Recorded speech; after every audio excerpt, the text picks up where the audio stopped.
Now, they didn't call him dinosaur, though. They called him dragon.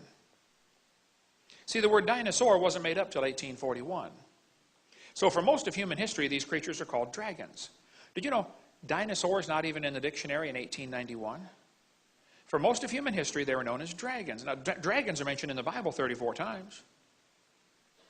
People say, why aren't dinosaurs in the Bible? Last night, I'm talking to this lady at the counter at the hotel. She said, well, dinosaurs aren't in the Bible. I said, that's correct. That word wasn't made up till 1841. And if you got the right Bible, that was translated 1611. So, of course, you're not going to find that word in there. Duh. But they called them dragons. Dragons are listed in the dictionary in 1946 as now rare.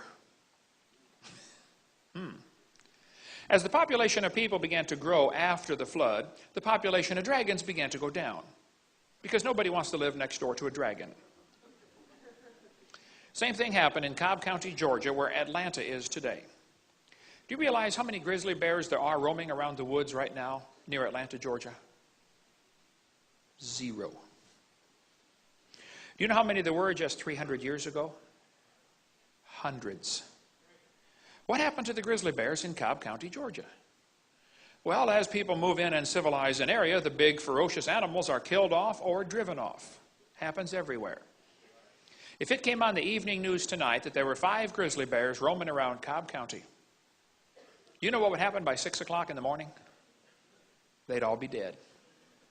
Because every redneck in 4 states would be out there with a rifle trying to shoot one. Right?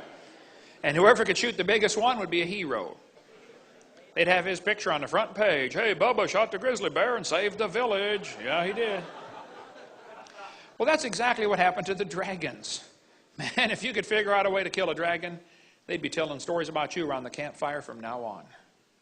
People killed dragons for meat because they were a menace, to prove you're a hero, to prove you're superior, competition for land, or for medicinal purposes. Many ancient recipes call for dragon blood, dragon bones, dragon saliva. Why? Gilgamesh is famous for slaying a dragon. A Chinese legend tells about a guy named Yu that surveyed the land of China. It says, after the flood, he surveyed the land and divided it into sections.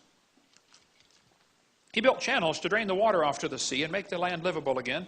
Many snakes and dragons were driven from the marshlands. Yeah, that's just normal. If you want to build a city, you got to, drive off the dragons and then build your city.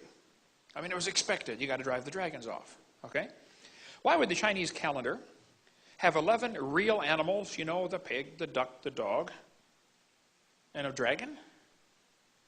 Why would they put a mythical animal in there? Could it be that at the time they came up with these 12 symbols, there were 12 real animals?